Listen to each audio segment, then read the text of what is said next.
Monsieur Orlando Ekou, bonjour à vous. Bonjour. Le week-end C'est bien passé. et le réveil de ce matin. C'est bien passé également. Vous êtes sûr? Oui, ça va. Et Ok. les routes ce week-end ont été sages? J'espère. Vous espérez? Nous, on compte sur vous. Allez, si on n'a pas de jingle, on va directement. Jingle, on y va.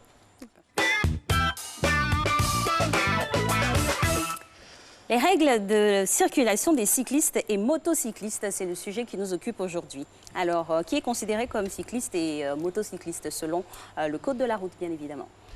Merci beaucoup. Ce thème s'inscrit dans la logique des usagers vulnérables dont nous avons parlé la semaine dernière. Et puis bon, peut-être il y a une question piège que j'aime bien poser. Une personne handicapée dans un fauteuil roulant sur la route, est-il un cycliste ou un piéton? C'est vraiment un piège, mais bon. Voilà. Donc, dans la même logique des usagers vulnérables, après avoir vu les piétons, on va voir les cyclistes, les motocyclistes. On va identifier 5 catégories. Donc, les cyclistes sont ceux qui vont se déplacer à cycle, on dit les bicyclettes. Donc, généralement, c'est des véhicules sans moteur qui sont actionnés par l'énergie musculaire des hommes. À côté, on va voir les cyclomoteurs, les cyclomotoristes, ce qu'on appelle d'habitude les motobécanes.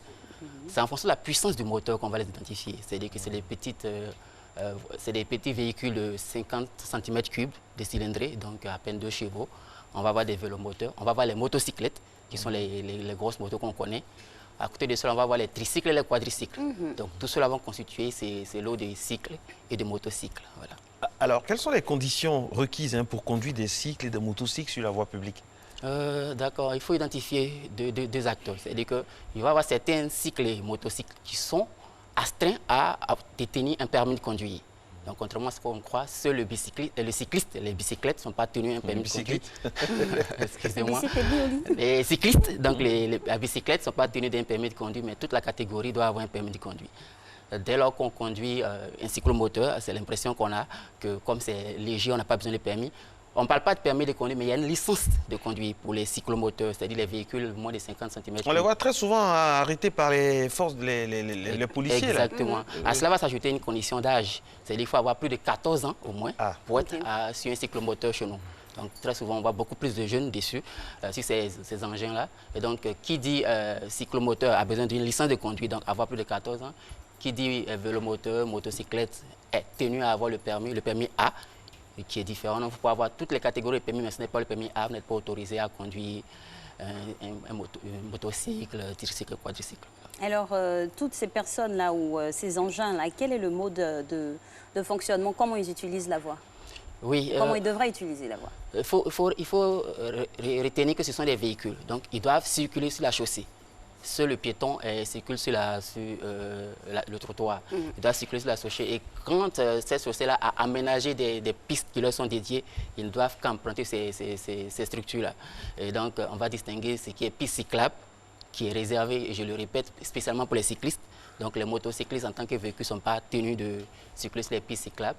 Et il faut circuler sur les pistes cyclables. Il faut circuler aussi en respectant les règles du code de la route. Il faut circuler en respectant les règles du code de la route. Éviter de se faufiler entre les véhicules parce que bon, il faut être les uns à la suite des autres. C'est ce qu'on voit. Exactement, c'est puni, c'est interdit. Ce n'est pas ce qu'on voit seulement, c'est ce qu'on subit. Mais c'est vrai parce qu'à un moment, vous voulez aller et puis vous vous rendez compte que... Et puis, des fois, ils sont juste vite dans les angles morts. Ils sont vite dans les angles morts. Donc, pour les voir, c'est compliqué. C'est ce qui aggrave les facteurs d'accident avec ces... On les identifie difficilement. Il faut qu'ils se rendent compte qu'on les identifie difficilement, de jour comme de nuit. Et donc, eux, ils seront astreints à respecter les règles du code de la route, à se placer derrière dans la file des véhicules. Ce sont des véhicules comme tout autre. Et ils ont aussi les mêmes incidents en cas d'accident. Est-ce qu'ils doivent respecter, est-ce qu'ils sont tenus au respect de toutes les règles du code de la route? Toutes? En principe, oui. Sauf qu'il va y avoir des aménagements en fonction du type de véhicule. C'est des usagers de la route qui sont astreints au respect du code de la route. Donc, ils sont astreints au respect des dispositions techniques du véhicule. Ils sont même astreints pour certaines catégories de cyclistes et de motocycles, astreints au certificat d'immatriculation. Il faut avoir l'immatriculation. Ils sont astreints au certificat de visite technique. Ils sont astreints aux conditions qui réglementent le conducteur. Il doit avoir la maîtrise de son véhicule. Ils sont astreints aux conditions de transport des passagers. C'est-à-dire que les motocycles et les tricycles sont tenus de prendre qu'un seul passager. Et quand on transporte des enfants de moins de 5 ans, il faut qu'il y ait une corbeille en toute sécurité. Ils sont astreints à toutes les règles du code de la route. Voilà. À vous entendre parler et voir ce qui se passe, c'est vraiment le jour et la nuit, hein, c'est très différent. Alors, quelles sont les dispositions prévues par le Code de la route pour faciliter la circulation et assurer aussi la sécurité de ces cyclistes et motocyclistes et autres tricycles? Tous les ICLE. Oui, tous les ICLE, exactement. Merci pour le générique. Ce sont des usagers vulnérables. Donc, les autres automobilistes, les autres usagers doivent savoir que c'est des usagers vulnérables. Donc, il faut prendre des précautions quand on les dépasse, quand on les rencontre, comme on l'a vu pour les usagers vulnérables. Mais à leur niveau aussi, il y a des conditions de sécurité qui leur sont imposées. Par exemple, le port du casque, qui est obligatoire pour le conducteur comme ses passagers. Les limitations de vitesse qui leur sont imposées aussi. Dans certaines zones du pays, je pense qu'on a eu des arrêtés qui interdisaient même que les motocycles aillent à plus de 50 km à l'heure. Donc il faut respecter ces usagers-là, c'est pour leur propre sécurité. Ainsi de suite, voilà. Alors, je veux revenir sur le port du casque. Est-ce qu'il est obligatoire pour tous les cyclistes et motocyclistes? Oui, chez nous, malheureusement, notre disposition est un peu très ancienne. Elle date des années 70, ça n'a pas beaucoup évolué. Elle va imposer, le port du casque seulement aux motocyclettes. Mise à jour. Hein. Voilà, motocyclette, au volomoteur. Une mise à jour. Une mise à jour s'impose. Le cycliste à vélo n'est pas tenu de porter le casque, pourtant il est exposé au même danger. Le tricycle et les quadricycles ne sont pas tenus de porter le casque, ils sont exposés au même danger. Donc on recommande vraiment le port des casques. Mais légalement, le port des casques n'est sanctionné que lorsque la motocyclette, que ce soit un volomoteur, un cyclomoteur ou une motocyclette, le passager ou le conducteur ne porte pas le casque. Alors parlons des sanctions, il y a bien des sanctions qu'ils encourent hein, s'ils ne respectent pas le code de la route, notamment quelles sont ces sanctions-là? Généralement, ce sont les contraventions. Les cyclistes donc, à vélo vont être astreints aux contraventions des premières classes pour toutes les infractions qu'ils vont commettre, donc entre 1000 francs et 10 000 francs.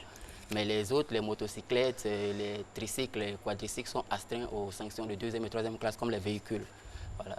Il faut peut-être remarquer aussi que lorsque le cycliste a la particularité d'être à la fois un piéton, lorsqu'il n'est pas sur son vélo et qu'il pousse son vélo, donc il ne va pas emprunter la chaussée, il va emprunter le passage de piéton lorsqu'il pousse. Mais une fois qu'il est sur son vélo, il devient comme un véhicule, il astreint à cycliste la chaussée et quand il va enfreindre ses règles de circulation de la chaussée, il s'expose aux contraventions prévues par le code de la route qui s'appliquent autant pour les piétons que pour les cyclistes. Voilà. Quid du véhicule à bras et de la personne handicapée C'était ma question piège. On vous retourne, vous savez, l'effet boomerang, l'effet papillon. On vous retourne la question. Les véhicules à bras, c'est-à-dire ce qu'on appelle communément les routros. Si je dis ça à Alix, ça va choquer dedans. Va bien comprendre. Non, mais attendez. Vous pouvez dire routro. C'est ce qui donne le charme à l'émission. Elle dit wotro en plus. C'est wotro? Là, on va demander comment on l'écrit. Je vais devenir muette comme une carte. Non, pas du tout. Allez, les routros, comment on fait concrètement? On les classe où? Les véhicules à bras sont des véhicules. Donc, ils sont astreints de circuler sur la chaussée. D'accord? C'est des véhicules à bras. Ils ont leur réglementation spécifique aussi du code de la route. À ces véhicules à bras, on va ajouter les véhicules à traction animale. On n'en va pas assez. Les charretiers. Les charretiers qui étaient poussés par des ânes, par des chevaux. Ce sont des véhicules à bras, des véhicules non mécaniques. Mais ce sont des véhicules comme son sens. Et le cheval? L'officier de cavalier sur le cheval. Le cavalier sur le cheval, oui. Il est considéré comme un véhicule à traction animale également. Lui aussi va circuler sur la chaussée. Et le cheval est considéré, attends, c'est le cavalier, le cheval? Non, le cheval, lui, c'est un usager de la route, mais c'est l'animal en tant que tel. Mais quand il est un conducteur, tu as le cavalier. Voilà, les deux vont former le véhicule. C'est un peu comme le cycliste. Est-ce qu'il faut un permis? Non, pas de permis. Le permis, c'est à partir du cyclomoteur. Donc, le reste ne s'est pas réglementé par le permis. Mais il faut des conditions de circulation de ces animaux, il faut des conditions d'attelage. Le code, comme ça date des années 60, par exemple, on avait réglementé. Qu'est-ce qu'on attend pour dépoussiérer ça? Ou bien les députés sont plus occupés par tout ce qui est politique? Non, on a eu une réforme en 2016, mais je pense qu'on n'est pas allé au bout de la réforme. On n'a pas voulu creuser plus loin. Pourquoi? Ça prend en compte la sécurité des Ivoiriens. Pourquoi on ne va pas au fond? Bon, avoir un accident de cheval, ça peut être grave. Il faut le demander aux Non, non, vous devez demander pour nous, vous êtes le spécialiste. Moi, je fais la promotion à partir du moment où j'estime que des juriste, il y en a qui écrivent les tests, ils analysent la situation, ils ont dû faire des études. Mais vous les côtoyez pour leur donner des idées. Des propositions. C'est comme les pistes cyclables. Des fois, il faut qu'on sache que le code de la route, il va avoir plusieurs autorités. Il y a le ministère des Transports, qui est la première institution. Tous ceux qui vont être dans les municipalités, nos mairies ont des rôles à jouer. Donc, c'est en fonction des besoins des transports de leur population qui sont mieux placés pour régler réglementé. Donc du coup, il est difficile pour moi de dire, voilà, mais le maire qui fait une étude et qui se rend compte qu'il y a beaucoup d'usagers qui vont circuler à vélo. La pirouette de monsieur. Mais je suis obligé de faire la pirouette parce que moi, je ne rédige pas. Je ne fais qu'interpréter. Voilà. Je suis usager de la route, je ne suis pas acteur de la sécurité grand routière. équilibriste. Merci beaucoup, ça me fait plaisir. Les lois qui ne nécessitent pas à voter, il va venir les critiquer sur ce plateau. Et puis il est à l'aise, il est content. Non, mais c'est vrai que vous avez tout à fait raison parce que la réforme est. Il n'y a pas que la politique dans les lois. Il faut quand même penser à ce que les Ivoiriens vivent au quotidien. Vous êtes assez politique parce qu'on. Bah oui, mais nous on le dit. C'est ce qu'on fait. C'est ce qu'on fait. Il faut voter des lois qui mettent les Ivoiriens en sécurité. Il n'y a pas que la politique dans la vie. Exactement. Ça, on le dit, on ne le dira jamais assez. Merci beaucoup. Merci, Marcelin. La semaine prochaine, on va parler des transports routiers. Et des propositions, par exemple, que vous pouvez faire, par exemple, exactement. C'est un secteur très porteur et c'est un secteur très réglementé également, avec beaucoup de propositions. Il y a toujours à faire. Il y a beaucoup à faire. Vous allez avoir le courage de faire des propositions. On va voir la maîtrise, ce qu'il en pense. Il ne vous arrivera rien. Parce qu'on a maîtrisé ça de la dernière fois.